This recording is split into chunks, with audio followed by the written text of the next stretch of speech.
Assalamualaikum warahmatullahi wabarakatuh. Salam perkenalan. Nama saya adalah Suhminar Isnainingrum. Saya adalah salah satu peserta program pelatihan BCKS Provinsi Jawa Tengah, Angkatan 1, kelas 5 tahun 2025. Tugas mandiri kasus 4. 9 langkah pengambilan dan pengujian keputusan. Kasus 4. Di perpustakaan sekolah, Rara sedang bertugas sebagai petugas kebersihan kelas. Saat sedang merapikan meja, ia menemukan sebuah dompet berisi uang di bawah kursi. Tanpa pikir panjang, Rara mengambil dompet tersebut dan menyimpan di tasnya, menganggap itu adalah rezeki nomplok karena tidak ada orang lain yang melihatnya. Beberapa saat kemudian, terdengar pengumuman dari Bu Sri selaku guru pustakawan bahwa Nina, salah satu siswa kelas lain, kehilangan dompetnya saat membaca buku di perpustakaan. Tari yang kebetulan berada di perpustakaan sejak awal melihat jelas saat Rara mengambil dompet tersebut dan memasukkannya ke tas Rara. Kini Tari menghadapi dilema. Di satu sisi, tahu bahwa dompet itu milik Nina dan kejujuran adalah nilai yang harus ditegakkan. Di sisi lain, Rara adalah sahabat dekatnya yang sering menolongnya dalam mengerjakan tugas dan berbagi bekal setiap hari.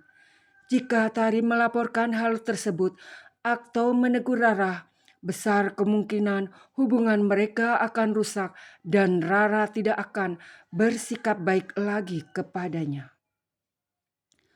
Analisis kasus. Langkah 1. Nilai-nilai yang saling bertentangan.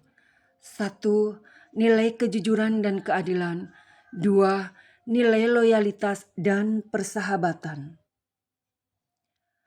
Langkah 2. Pihak yang terlibat. Ada beberapa pihak yang terlibat, yaitu Tari sebagai saksi, Rara sebagai sahabat yang mengambil dompet, dan Nina sebagai pemilik dompet, serta Bu Sri sebagai pustakawan, serta lingkungan sekolah yang terkena dampak. Langkah ketiga, faktor-faktor relevan. Rara menemukan dompet dan menyimpannya di dalam tas dianggap sebagai rezeki nomplok. Nina pemilik dompet, Tari melihat jelas kejadian tersebut dan Bu Sri mengumumkan adanya kehilangan dompet. Langkah 4. Pengujian benar salah. Jika diuji dengan aturan hukum dan sekolah, tindakan Rara salah. Hati nurani juga menolak perbuatan itu. Jika dipublikasikan, reputasi Rara bisa rusak, dan jika dilihat panutan, tentu perbuatan ini tidak dapat dibenarkan. Langkah 5. Paradigma benar lawan salah. Kasus ini mengandung beberapa paradigma, yaitu kebenaran versus loyalitas, jangka pendek versus jangka panjang, keadilan versus belas kasihan. Langkah 6. Prinsip resolusi. Ernst Besit. Keputusan terbaik adalah mengembalikan dompet supaya kebaikan terbesar tercapai. Rolla Besit. Aturan sekolah mewajibkan kejujuran. Care Besit. Jika kita berada di posisi Nina, tentu kita berharap barang kita kembali. Langkah 7. Opsi kreatif. Jika satu opsi bijak adalah Tari menasehati Rara secara pribadi supaya Rara mengembalikan dompet, jika Rara menolak, maka Tari akan melaporkan Rara secara diam-diam ke Bu Sri supaya masalah ini dapat diselesaikan secara bijaksana. Langkah 8. Keputusan akhir. Saya lebih mengutamakan kejujuran di atas nama persahabatan. Saya memberikan kesempatan kepada Rara untuk mengembalikan dompet yang ditemukannya kepada Nina sendiri. Langkah 9.